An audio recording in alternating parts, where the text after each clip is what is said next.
So Lord Brahma is speaking. When I was born from the abdominal lotus flower of the Lord, Mahavishnu, the great person, I had no ingredients for sacrificial performances except the body limbs of the great personality of Godhead. I'll read it again.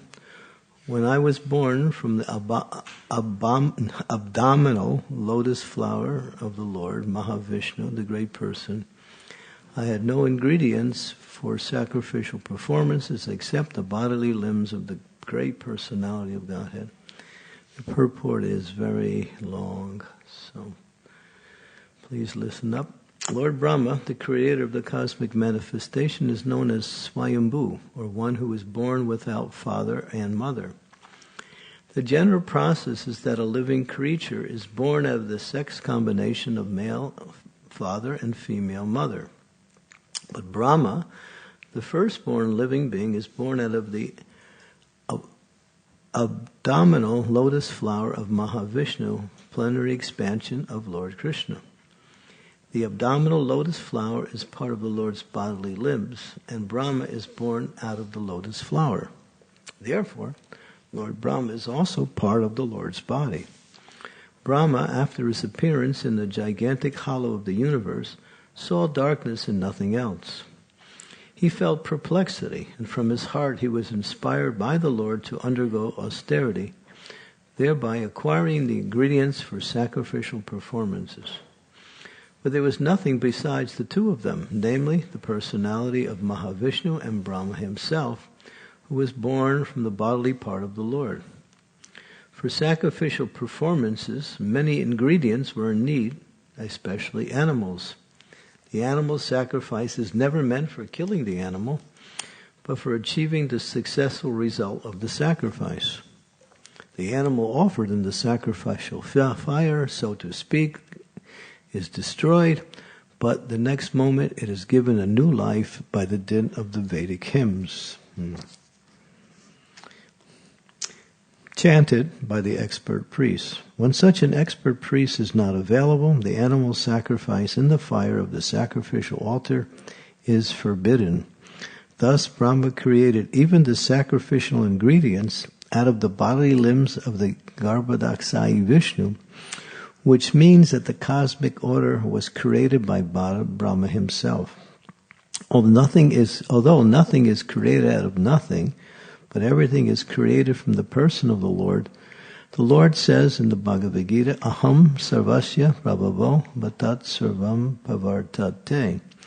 Everything is made from my bodily limbs, and I am therefore the original source of all creations.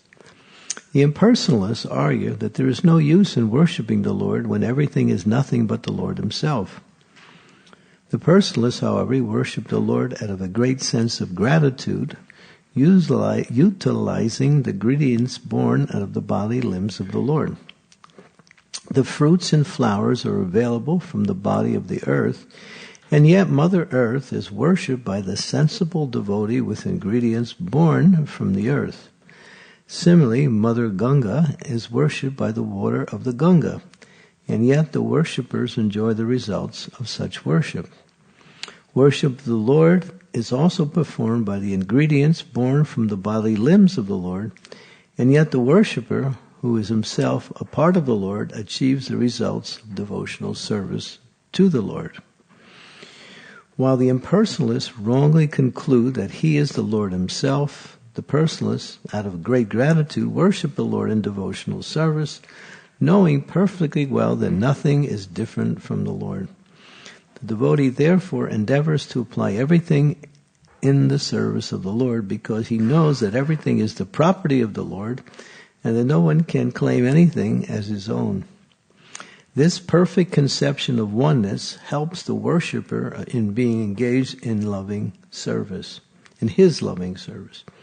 Whereas the impersonalist, being falsely puffed up, remains a non-devotee forever without being recognized by the Lord. Om Gyan Timirandasya Gyanajana Salakaya Chaksun Militam Yena Tasmai Shri Gurave Namaha Nama Om Vishnu Padaya Krishna Prastaya Bhutale Srimakti Bhakti Vedanta Swami Tinamine Namaste Saraswati Deve Gauramani Pacharine Nirvisesa Sunyavari Pastyatnyade Sitarine Panchakalpa Tarubhischa Kripa Sindhu Pevacha Patitanam Pavanebhyo Vaishnavebhyo Namaho Namaha Shri Krishna Chaitanya Prabhu Nityananda Shri Advaita Gadadhar Sivasari Gaur Bhaktivinoda Hare Krishna Krishna Krishna Hare Hare Hare Rama Rama Rama Hare Hare.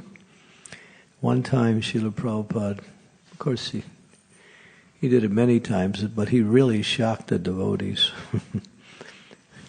Because sometimes he would be speaking in one way and then he'd speak something completely opposite to what he'd say, but it was also correct. He would speak something one way and then he would speak the opposite, and both being correct. And one time he said, "You are Krishna, I am Krishna, everything is Krishna, we're all Krishna." And devotees were, "Oh, what happened? Prabhupada's gone crazy or something. Something's wrong here." He is saying, he used to say that anyone who says he's God, he's dog. And now he's saying we're all Krishna. But what Prabhupada was emphasizing, and then he qualified it after everybody, kind of was in shock. He said, well, ultimately there is nothing but Krishna. But we understand it in a different way. We understand that there is Krishna and Krishna's energy, or the paraphernalia that makes up the energies of Krishna, which are of extreme variety. But all of these paraphernalias are parts of his energies, which are coming from him himself. So therefore, in the absolute sense of truth, everything is Krishna. Nothing is separate from Krishna. But at the same time, then we have the idea of separate. And what is separate means when it's not connected to Krishna. And consciousness is what connects it, and consciousness is what breaks the connection. So when we see everything in relationship to Krishna, that is Krishna consciousness. And Prabhupada used the example to teach us how to become Krishna conscious. He took his eyeglasses and he held it up in the air. And he says, "When you see these eyeglasses, what do you think of?" And the devotee said, "Well, Prabhupada, we see that it is your eyeglasses." Prabhupada said, "Yes." He said, "This is the understanding. When you see anything, it is actually belonging to Krishna." It's not separate from Krishna, but it appears to be separate from Krishna. That is called Maya. The appearance of the separateness is the illusionary conception of existence, which, as we know, is Maya. So there's nothing separate from God, but at the same time, everything is not God. Maya tatam idam sarvam jagat avyakti mortina. Matstani sarvabhutani nateshu bhavavastita.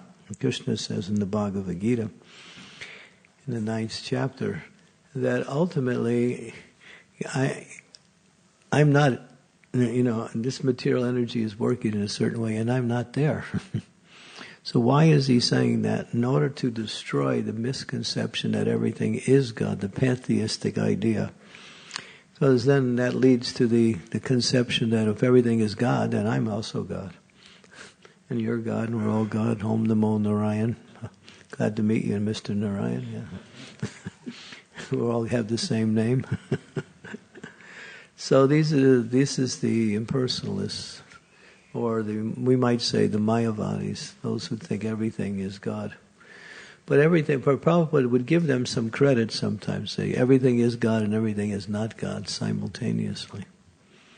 So for the sake of devotional service, we have to make that distinction that everything is God, but it's meant to be used in the service of God.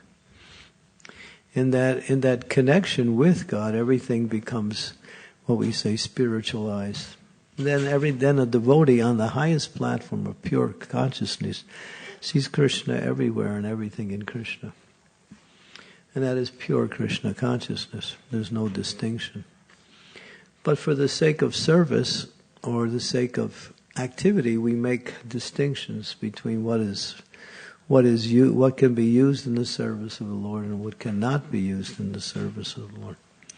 Like you can't use sinful activities in the service of the Lord. Because although everything is coming from God, because at the beginning of creation, Brahma created the 5 illusions which make up the living entity's existence in the material world. And one is the conception of sin, or disobedience from the Supreme Lord, which is the definition of sin. When one disobeys the Supreme Lord, that is the foundation for the understanding of what is sinful. But ultimately, everything is understood in relationship to Krishna, and that is Krishna consciousness. So when we practice seeing everything in connection with Krishna, then we actually are free from the entanglement of material energy. The entanglement of material energy is when the living entity thinks themselves separate from the Lord, and their enjoyment is also created in a separate way. In other words, thinking that I can use the energy of the Lord for my own personal satisfaction, separate from the activity of devotion to the Lord. And that's the entanglement. And therefore Prabhupada says here, in the very last statement in the whole purport, he says, the impersonalists, thinking that they're ultimately God, everything is one, they become proud of this false conception, and therefore they're remaining a non-devotee, and they're not recognized by the Lord. In other words, they're rejected by the Lord. Because they're presenting the Lord in something that is completely contrary to who the Lord is and what is the relationship with the living entity with the Lord. But a devotee sees everything in relationship to the Lord, and therefore he doesn't try to enjoy anything or try to falsely renounce everything. There are 2 conceptions of this idea that, well, because I can't enjoy, let me renounce. Prabhupada would use the example of the fox who's sitting at the base of the grapevine, and there's grapes high up on the vine. And he's jumping and jumping and jumping, and he's trying to get the grapes, but he can't. So he says, they're sour anyway. So we try to enjoy material energy, and then we get kicked, and we find that it doesn't give us the satisfaction. We say, let me leave it out. So it's not that we give up the activity, we give up the wrong consciousness with trying to enjoy anything in this world. So enjoyment comes by connecting the source, the energy with its source. And when we connect the energy with its source, we connect ourselves with the source at the same time.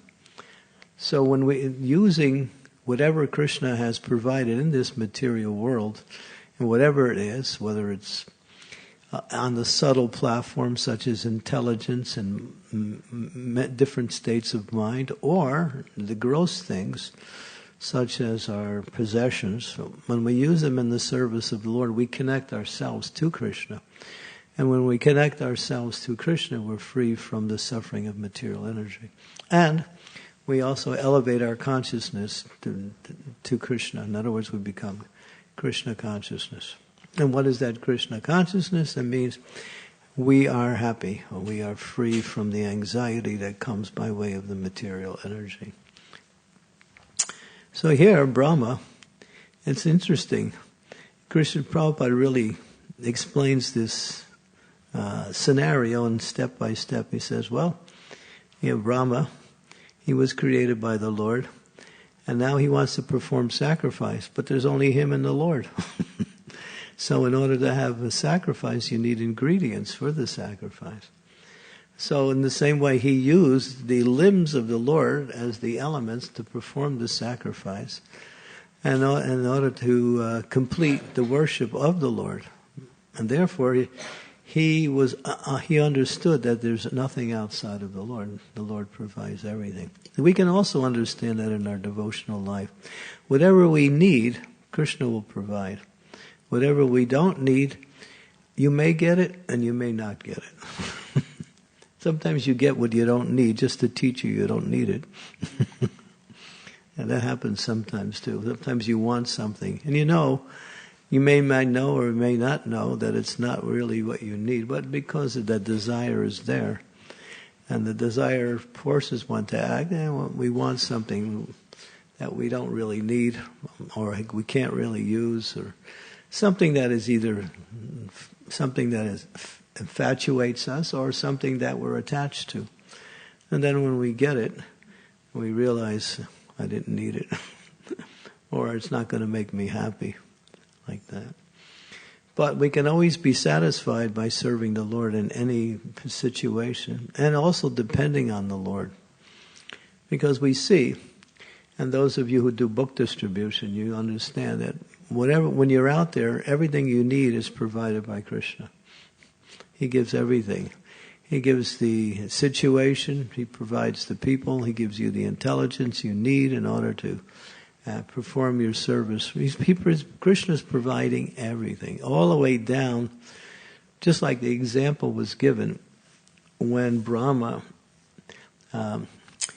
wanted to play a trick on Krishna. He didn't know Krishna was Krishna. Krishna was sitting on the banks of the Jamuna in the spiritual world with his friends, and they were enjoying lunch. And Brahma had seen Krishna kill Aghasura. And, he heard about it, he didn't see it. And then when he heard about it, he was thinking, who's this little boy? He didn't recognize him as his worshipful Lord. So he tried to test him by stealing his friends and the calves also. And so apparently Krishna had to divert his attention away because the calves started to go away from the cows and they were running into the forest. And so the boys became anxious and they said, oh, Krishna, the calves are running away. And so the cows are running away. No, the cows were running away. The boys were there with the calves. And so Krishna said, don't worry, you eat your lunch, I'll be right back. So he went into the forest to find the cows. In the meantime, Brahma came, and with his mystic power, apparently, and I use that word with emphasis, apparently stole Krishna's cowherd friends and the calves. He can't do it, but it seemed like he did it. And when Krishna came back, he could understand this is the trick of this, four-headed, CEO of the universe. And so Krishna thought, all right. So Krishna knows how to turn a apparent, a reverse situation into something very positive. So what he did is he expanded himself into the calves and the boys. And each of the boys were expanded exactly, and this is the point, as if that boy was there personally. In other words, the bodily features, their everything, their dress, and as it says, just like you have certain personality traits that are what we say innate in your character. Sometimes they call them idiosyncrasies, to use a word. He did that too. All the way down to actually how every boy acts all the time. He became exactly like that. And when Brahma came back, he didn't see anything but the same thing that he thought he had took. So the point was that Krishna is so complete in everything that he does that nothing happens outside of him. Nothing. So when you know that, there's only one thing you can do: surrender. There's only one thing you can do. When everything is Krishna, and everything is working under His control, and everything is meant for His enjoyment, and I'm connected with Him, and my happiness is in relationship to Him, where do you go? It's like, there's no other place to go but, okay, Krishna, I take shelter at your lotus feet. Please engage me in your service. That's all. There's nothing else. And when you don't do that, you live in what is called an illusion. It's like the story of Plato in the cave. You know that story. There was a bunch of people inside of a dark cave. And someone comes inside the cave and says, hey, there's a bright light outside of this cave. There's no bright light. I don't see any bright light. Do you see anybody? They're talking to each other. There's no bright light. So they're inside the dark cave, and all they see is what they in their environment, and they don't believe there's nothing else. And so in that illusion, and that's what's called Maya. Because you see when you preach sometimes, and you're explaining Krishna consciousness to someone, they can't get it because they're so covered with the material energy that's the only thing they can understand. Somehow or other, if they have a little good fortune in their life, then they somehow or other become a little bit benefited by the association of devotees. But in that darkness of illusion, it's a different world. So that's why it says that it is what is night for the self-realized soul is a day of awakening for the conditioned living entity, and what is night for the conditioned living entity is a time of awakening for the self-realized soul. It's opposite. Devotees and non-devotees are on two different worlds completely. Sometimes we blend with that world and we also pick up that world too. But then we see, what is there? It's just darkness. Because all it is about satisfying the body and mind through a form of sense gratification. Well, Krishna says in the Bhagavad Gita, what is that verse? Oh, Krishna, I can't remember that first word. 522 in Bhagavad Gita. Who knows? 522. What's the first? If I know the first word, I got the verse.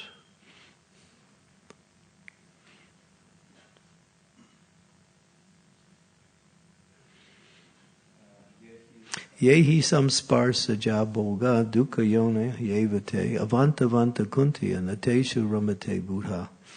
Krishna says that the sources of misery are the senses, connecting the senses with the sense objects. So people think if I connect my senses with the objects of sense gratification, I'm happy. But Krishna says no, it's opposite. It's actually the sources of misery. So devotees know that. They don't try to enjoy the senses separately. But we get such sense satisfaction from devotional service that it's way beyond the happiness that the living entity experiences when there gets a little stimulation from the suffering they are undergoing by connecting the senses with some kind of object. But devotees get real sense gratification. I mean, it's the juicy stuff. Prasadam is so nice. And the holy name is so powerful, it just lifts your consciousness up. You see the deity, you think, where am I? Am I in the spiritual world? So everything is so bright, so sweet, so strong, so uplifting. That's Krishna consciousness. But why don't we taste that all the time? Because we're still trying to taste the dry, stale chapati that is no longer fresh anymore. And that is called material. It's not chapati, it's just an old piece of bread. That is the happiness of material life. So if we want to taste Krishna consciousness, it's available. We have to stop trying to taste this material world. When you stop tasting there, or you give up and you realize that there's no taste there, it's tasteless. It's like, if you're really hungry and you haven't eaten for a long time and someone comes along and says, here, I found this old piece of bread. It was laying in the corner and looks like it's still got something to it. Here, have something to eat. And you'll think, well, I got something to eat finally. But then someone comes with a big maha plate with puris and halava and samosas and kachoris and sandesh and burfi and sweet rice and chutney and what else? Well, I'm sure you can continue with the list that goes on and on. You think, well, where did that piece of bread go? I don't know. I just threw it away. So yeah, that's Krishna consciousness. Krishna is saying, here's how you can enjoy. Here's the happiness you're looking for, your service to me. But stop this other nonsense. Try to give up the idea that there's any happiness in the material world. And that is a prerequisite for tasting the sweetness of Krishna consciousness, when we no longer are looking to the material world for satisfaction. And what is that satisfaction? But because of the condition of our nature is still conditioned, we have a tendency to go back to that. Just like I was just talking on the way here, that people know something is not good for them. We were just discussing it but still they can't stop it. It's like people, they read the pack of the cigarettes. What does it say on the cigarette pack? It causes, birth defects and emphysema and lung cancer. Now they got rid of that. Now it says smoking causes death, right? It's like a big statement. You see it on the side of the package. When I go through the airports and traveling, you pass these shops and you see these cigarettes. Smoking kills, that's the word. The 2 words on the side. And people still buy it. And the industry is still doing good. And people know it. But Nate Chung, Prabhupada said, I know it's wrong, but I still can't stop doing it. Hare Krishna, Srila Prabhupada ki jai.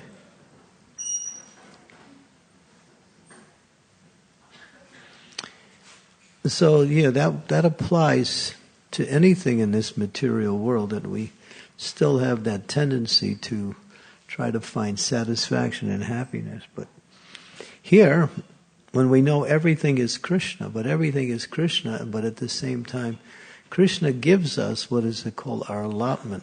And that allotment is where we can use this thing to engage in Krishna service. Brahma, he's in the position to get as much as he needs. Krishna is going to provide whatever he needs because he knows. And it's called yajna, sacrifice. This is the main part of this whole purport. He had to perform sacrifice to get what he needs.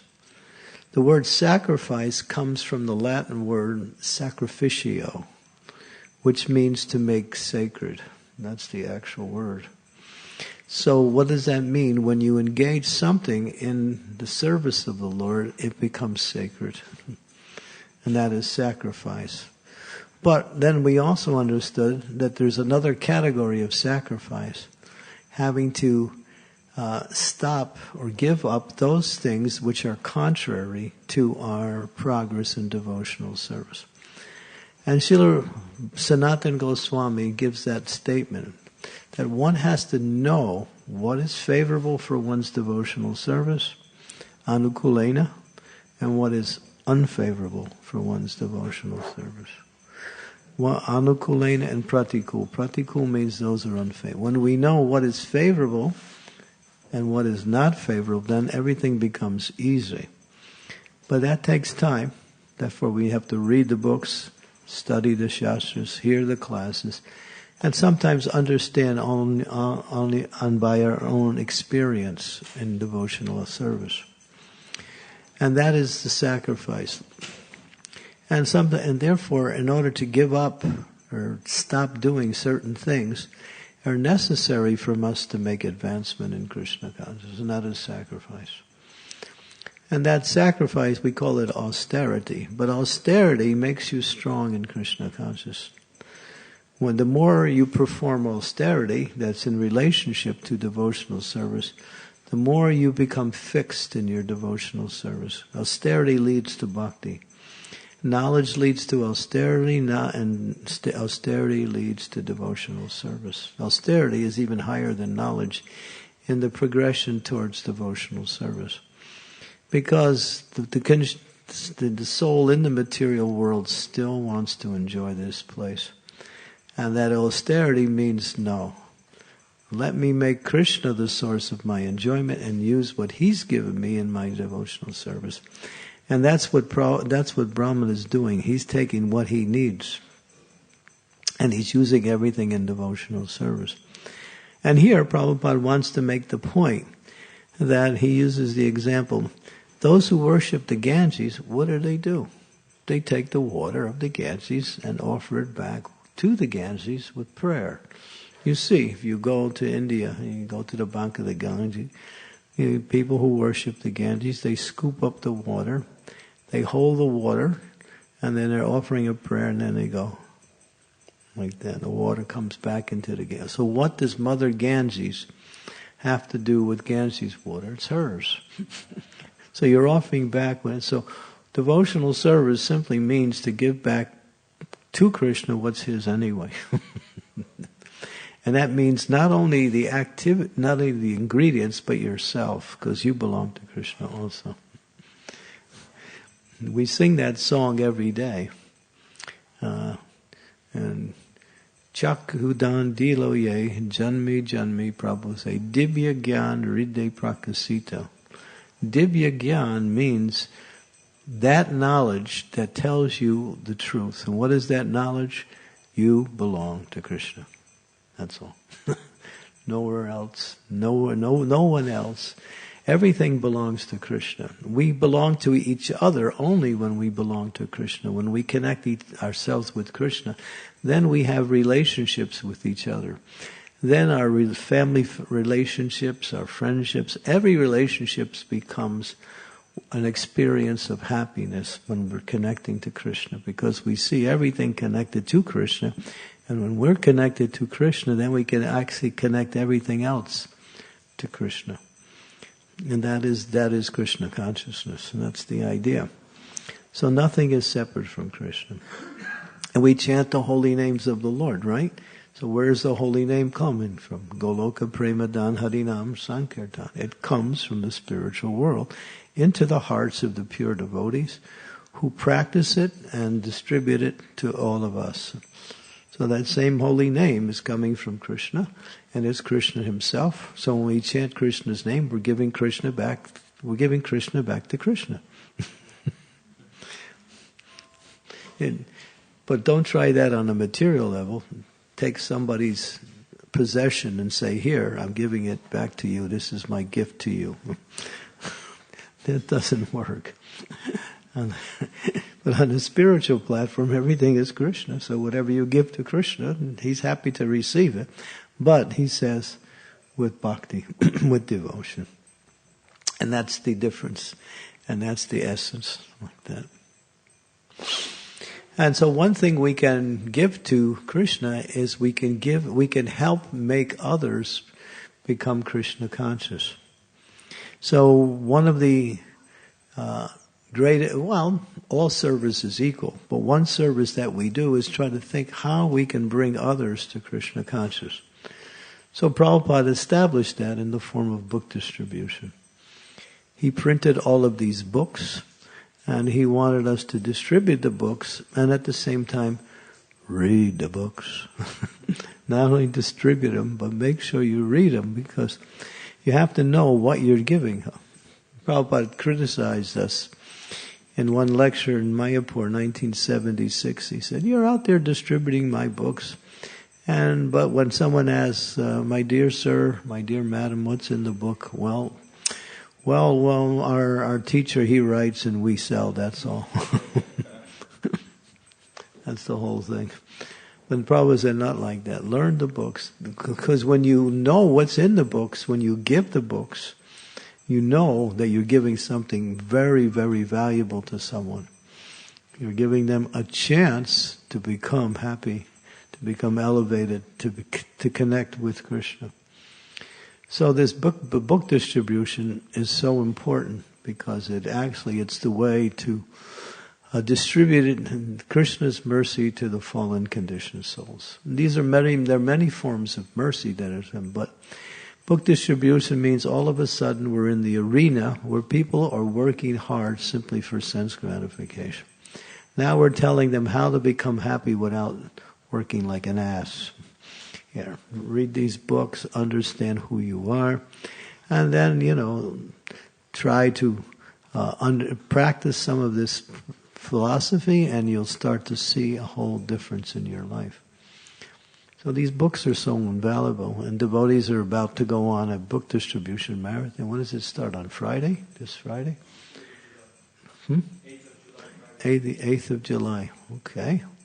And how long will it go on for? Just 10 days, 9 days.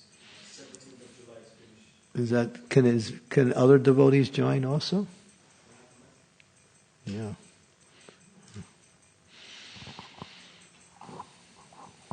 So yes, we are taking Brahmachari team to Manchester. Whoever's got time, they can come with us. Or there will be also a group coming from the manor regularly under Divyanam Prabhu, under Vrindavan Chandra Prabhu, Keshav Gokulananda Prabhus. They will be organizing door-to-door and also streets book distribution. Good. So in other words, it's open for those who want to participate. All the numbers are available on the posters which we kind of put around the temple, and also circulates around the WhatsApp groups and it's on. Good. So here's a chance to be an instrument for Krishna's mercy to the fallen conditioned souls. And Prabhupada said, if you preach Krishna consciousness, you immediately get recognized by Krishna. Immediately. It doesn't become something down the line. Because the Lord comes to the material world, yada yada hidharmasya, and to uplift the conditioned souls, to remove irreligion, to give pleasure to his devotees. So he personally comes for that reason. So if we assist him in his mission by helping to uplift the conditioned souls, by giving them this transcendental knowledge, because this knowledge is coming from the spiritual world. It's called aparushad. Aparushad means it's not man-made. It's made by the Lord himself, and it goes into the hearts of his pure devotees, and they distribute it. So it's actually the greatest form of welfare work. People say, well, I want to do good to others. Here's the way how you can do good to others. I mean, you can give people food. That's nice, and we do that. You can also give people a place to stay with those who need it, or some clothing, or some medical care, education, all of these things. People do as a benefit for others. And all of these things are important, and they should continue. But when you give people transcendental knowledge, and they accept it, then their life can change for the better. And then all of their problems go away. In other words, what they're trying to solve in so many different ways is done in one way, when they become Krishna conscious. So it's so important that this knowledge be distributed. And Srila Prabhupada painstakingly, and we use the word with emphasis, spent time putting these books together. He said, I wrote them for the devotees, but still, you must distribute them to everyone. And Prabhupada's schedule was usually Prabhupada said, I took rest between 10:30 and 11 o'clock every night. Prabhupada would always say that. And then he would get up at around 12:30. So he'd sleep about an hour and a half, sometimes 2 hours. And then when he'd get up, he would immediately begin his translation, reading the commentaries of the acharyas and working on his Bhaktivedanta purports, combining his realizations with the acharyas' statements, and then presenting the Bhaktivedanta purports. And sometimes Prabhupada would work for hours on one purport just to make it, what he called, understandable by the Western mentality. Because it needs that understanding that if you don't have a certain, we understand things in a certain way, and so that is due to our conditioning. So Prabhupada knew that to present this knowledge, we'd have to speak a little bit like the Westerners understand. So he was able to keep the essence, at the same time communicate in a way that people could understand. And that was Prabhupada's expertise. He knew how to present this knowledge according to time, place, and candidate. But it was, Prabhupada really worked on it. So he would sometimes spend 3 to 4 hours in the morning hours just working on his Bhaktivedanta purports. And that was a time when he would be completely alone, everything would be quiet, devotees would be sleeping. And then when it would be about 4:30 in the morning, sometimes he would go to Mangalarti, sometimes he would continue with his translation. And around 6 o'clock he'd go out on morning walk, take his morning walk, he'd wind up at the temple to greet the deities at 7. And then at 7:30 he would sit and give the Srimad Bhagavatam class, come back to his place, take his breakfast, and then take a little rest, and then answer letters while he was getting massage throughout the whole morning, all the way up to lunch. And then he would take his lunch, and then he would take a little rest again, and after lunch he would meet people all day, or travel and preach. Prabhupada's schedule was, nobody could follow it. Impossible. He slept an hour and a half, 2 hours a night, a little bit after breakfast, a little bit after lunch. And he worked tirelessly. The devotees would travel with Srila Prabhupada, and Prabhupada would get to the next place and immediately he'd pick up for whatever time it was. He wouldn't rest. And whatever time it was, he resumed his schedule accordingly. And the devotees would all, think, oh, we got jet lag, we're so tired. Prabhupada said, you're so young, why are you so tired? But Prabhupada was on another level. One time Jamuna, Prabhupada's very dear disciple, and she was with Prabhupada, and they were walking in Tittenhurst here in London,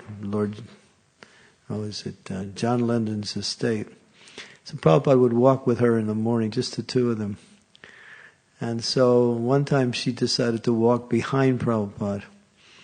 And then while she was thinking, I'm going to follow in his footsteps by walking exactly where he steps. She was getting it really exact. But then as she was looking on the ground, she couldn't see any footsteps. And this was the ground, she could see her own, but she couldn't see Prabhupada's. And then she just had to ask Prabhupada, I'm trying to walk in your footsteps, but I don't see any footsteps.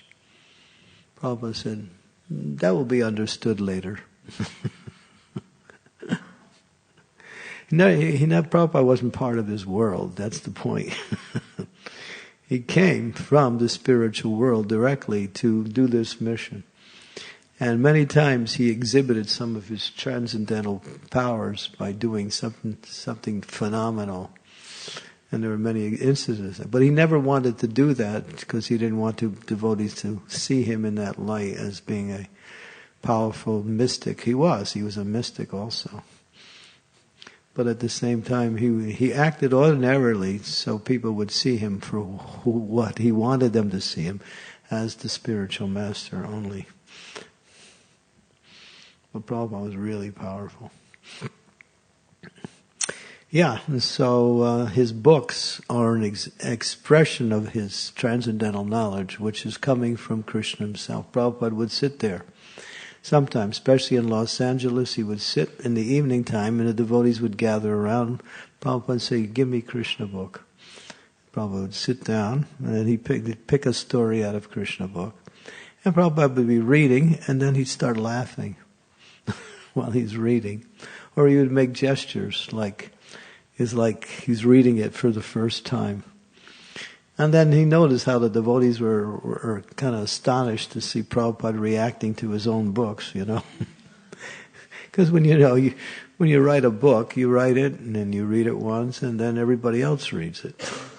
Prabhupada would say, I am simply putting the words on paper. These are Krishna's words.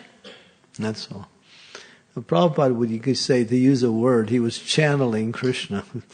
He could hear what Krishna was speaking and he was simply writing. That's all. So these books are coming from Krishna, ultimately. through the pure devotee, Srila Prabhupada. Yeah. So when we know that, when we read that in that light, and at the same time when we distribute it, now we know we have something very rare and very valuable. And if we can give it to others, then others will be also benefited. And that will please Krishna, that will please Srila Prabhupada. Okay, so thank you. Any questions or comments? Let's see, yes, okay. Arch, thank you for the class. Regarding one point which you mentioned about the Brahma Vimohan Leela, how can we reconcile that Brahma is a... I know probably you got this question quite often, right? But are you a member of the Tattvavadis? In a connection with when Brahma Samhita was revealed in the beginning of creation. How can Brahma become bewildered? That's the question. How can he had also worshipable deity Narayan? Because that was one of the part of the Leela. How can he have a worshipable deity? Narayan. Chaturbuj, like four-arm form.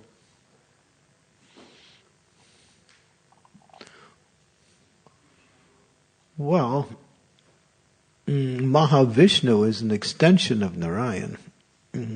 It describes the sequence and how these spiritual personalities unfold.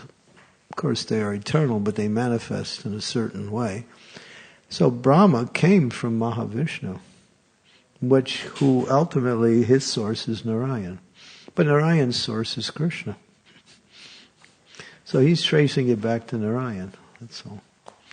But ultimately he understood that Krishna was the source of Narayan. That came later. But he didn't see it at the time. He understood the Supreme Lord as being Narayan. Because when he saw Krishna, he saw this little boy, holding some like yogurt, fruit in his hand. It was dropping out of his hand, and he was just sitting on the bank with his friends, and they were just telling jokes. That's God. He couldn't understand the inconceivable sweet nature of the Lord, that he plays like an ordinary person. But that's him. That's Krishna. So his conception was Narayan. But that Leela revealed that Narayan is actually coming from Krishna. And Krishna is the source of Narayan. If I may ask another question. In Brahma Samhita, Brahma recites Venum Kvanantam Aravinda Dalaya Taksham. So he describes Krishna as Venu. He's got the flute. And he's Govinda Adipurusha. Mm-hmm. So in Brahma Samhitas he states he is the supreme Govinda, the one who herds the cows. Mm-hmm. And yet on another point he's bewildered. And so he described him already. Mm-hmm. And then yet when Krishna descends, he's bewildered by it. So if you can share any points. Well, he heard that this boy had, because after Aghasura was killed, all the demigods, many of the demigods saw it, and they started to have a big festival. And they were singing and dancing and loud music playing, and Brahma heard the sound. He came out of his abode to see what was going on. And then he realized they were worshiping this little boy. So he didn't think that this person was, the Supreme Lord. Krishna, Krishna is, what is it? He says, I'm covered by my curtain of Maya. So, but we see even there are persons in spiritual groups who understand that Krishna is the Supreme Lord, but still they worship Ram, they worship Narayan, which is, Ram is an expansion of Narayan anyway. They worship Nrsimha, he's also an expansion of Narayan. But that is their particular mood of worship, that's all. But still, they're aware that Krishna is the Adipurusha. So Brahma is like that. And he glorifies Krishna, as you mentioned. Venun Kandara Vinda Dalaya Taksam Bhatavatam Samasatam Buddha Sungarangam Kandarpa Koti Kamaniya Vishesha Sobam Govindam Adipurusham Tamaham Bhajami. Govinda is, Krishna. Out of all of the names that Krishna has, Govinda is the most intimately connected name with Krishna out of all of the names. And we connect Govinda. That's why when Lord Chaitanya made that prayer, Nam Namakari Bahuda Nija Sarva Shaktis, he said Krishna and Govinda in the translation. Practically the same. Yeah, so I don't think there's any... But Brahma tried to trick Krishna. As soon as he got that mentality, he became more bewildered. As soon as you try to play tricks on the Supreme Lord, then you put yourself in a greater form of illusion. And that's what he did. He wanted to test. But Krishna showed him that, your mystic power is like a firefly in the presence of a sun. The firefly goes, and he got a little tail, and he thinks, I'm really lighting up everything, But then when the sun comes up, you can't even see the firefly, what to speak. He becomes so insignificant. So in the presence of Krishna's sun, Brahma was just like, a firefly whose tail couldn't even go on, So Krishna is like unlimitedly powerful. Brahma has power, but nothing like Krishna's. But it seemed to be inconceivable. How could this little cowherd boy, be the Supreme Personality of Godhead? Thank you. Does that help? Okay. Anything else? Yeah. Harish Maharaj, I have actually one question about devotional service, one about Sankirtan, and one about book writing. So which one? Go ahead, whatever you... Yeah. So let's say in Sankirtan, in Croatia, we have distributed 500,000 books for now, at least. And we are just looking like what's the effect of book distribution. So is there any comments of the way how we distribute the books that kind of gives more potency to it, people start reading it more, or how to distribute the books? That's an individual thing because people will receive differently. You can't say there's a generic way that you can distribute and there's a generic way people will receive. People are people. People are different. So that's part of distributing books. You have to see the person you're with and see how you can reach that person. So you do a little bit of, you take a little inventory how to speak to this person, just by looking at them. And when you talk to people, you also do that too. We speak to people according to how we understand them, So I don't think there's a formula for that. It just requires to apply your observation in an intelligent way, that's all. And so if we have distributed 500,000 books and we didn't see, any substantial results from it, is it something that we are doing wrong regarding Prabhupada that? said my books are like time bombs, which means that they will have an effect, maybe not immediately, but wherever the book is, it's working. Even if it's not making the person Krishna consciousness, the book is purifying the atmosphere it's in. Because it's non-different than the Lord. And there are many people out there who have our books, and when things really get bad in the world, they'll start reading our books more. That's for sure. They'll come off the shelves. And we should remind them also like that. Like in Slovenia, I think it says that practically everyone in Slovenia has been approached by the devotees. The whole country. But there's only 2 million people in the country. So, I mean, that's over a period of years, because they do door to door, and they section off the country, and they make sure they get every house, year by year. That's what they're doing right now. They're going on this Padayatra, and they go around doing kirtan, and they combine kirtan with book distribution.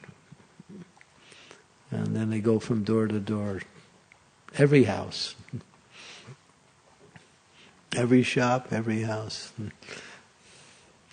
So, we might say, well, we're not making so many devotees. We're making devotees, obviously, but the fact that these books are there, they'll have an effect in due course of time. Guaranteed. Okay, anything else? Anyone? Oh yes, Mataji. Mm-hmm.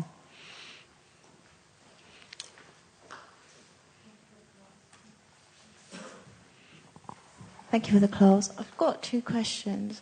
One question is regarding, you talked about entanglement consciousness.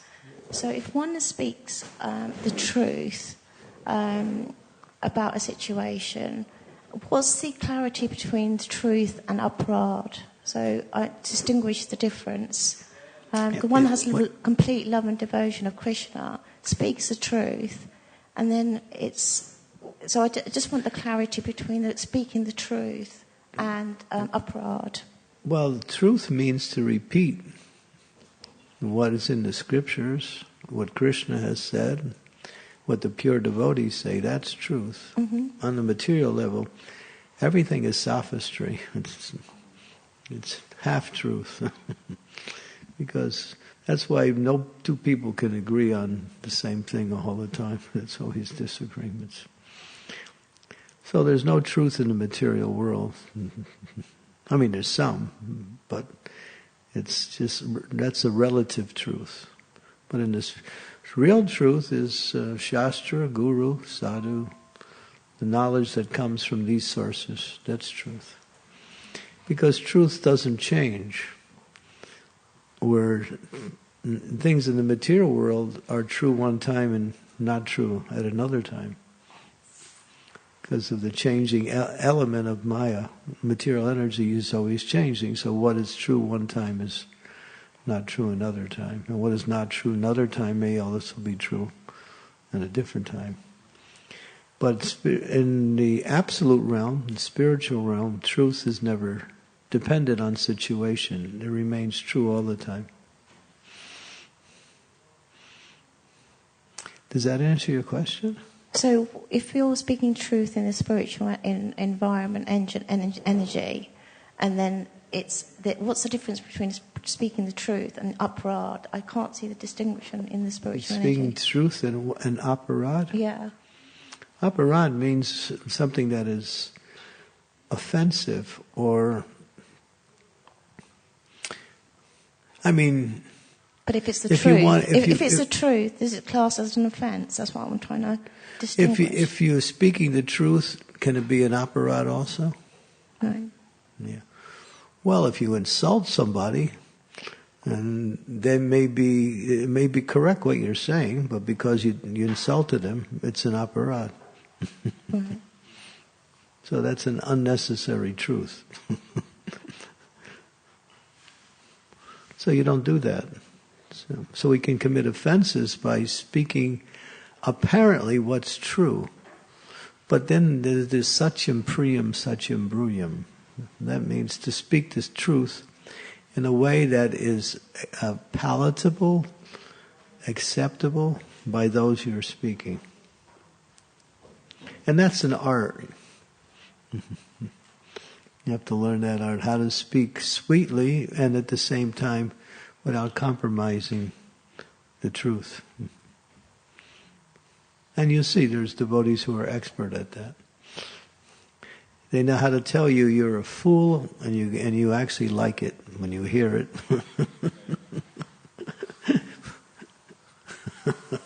But that takes some time to learn that art. So. Thank you. Yeah. So, but better to just And so in the Bhagavad Gita, Krishna says, one should speak truthfully and beneficially, avoid speech that offends, quote Shastras regularly. That's called austerity of speech. Avoid avoid speaking that offends others.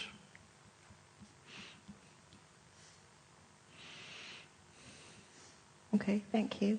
And the second question, if you use deviation for your personal gain, what's the impact on that?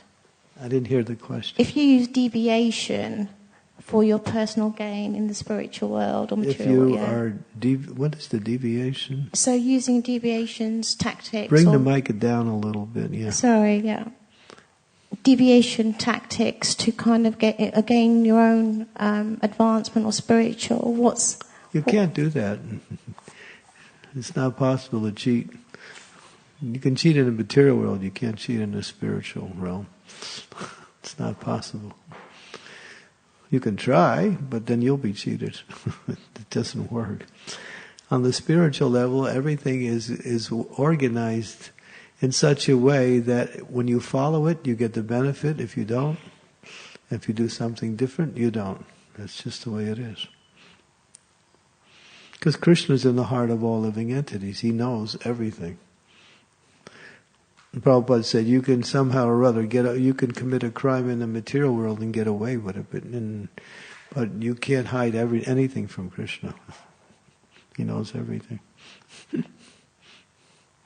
So you can't use any kind of you have to follow the process as given by there's no quick way to, attain nirvana or perfection. You have to follow the process. But the quick way is that when Krishna is pleased, then he elevates you. He can give you special mercy and move you forward fast. He can do that, but you can't do that. You can disqualify yourself. And if Krishna is pleased, then he gives you special mercy. Then you can make fast advancement. You don't have to try to figure out how to do it by manipulating your own way. Yeah. Is that okay? Yep. That's good. Thank you. Yeah. Okay. So, Hare Krishna.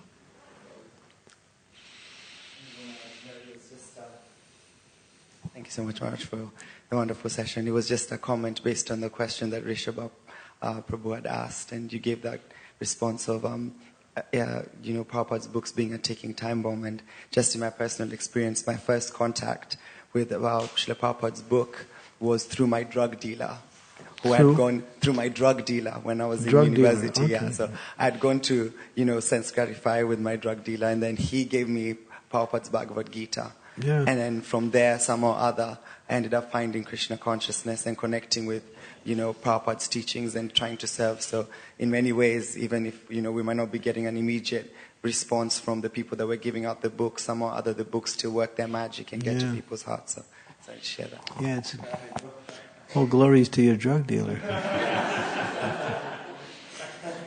Have to give him some credit.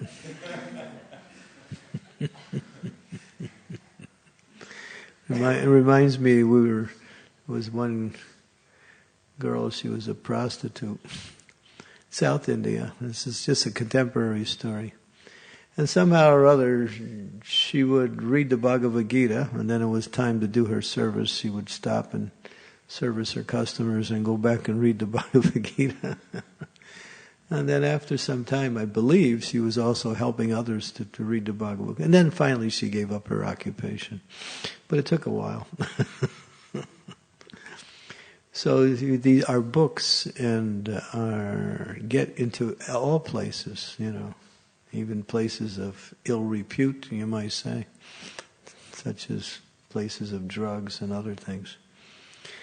So these books are everywhere. Yeah, there's one story in India. The devotees were distributing in Mumbai. They were at the train station in Bombay, and it was the marathon. So the devotees were out, and so one man was walking along. So devotee approached him, and the man waved him away. I'm not interested. So, and then he's walking on, and a second book distributor approaches him. And then he's here they are again. So he pushes them away. So then he goes on walking again, and a third different book distributor each time came. And he thought, I guess it's meant for me. After the third time he took the book. So we're everywhere, yeah. We wanted to keep it like that. Wherever they go, they see Krishna consciousness. Okay, thank you. Srila Prabhupada ki jai, Hare Krishna. Srimad Bhagavatam ki jai.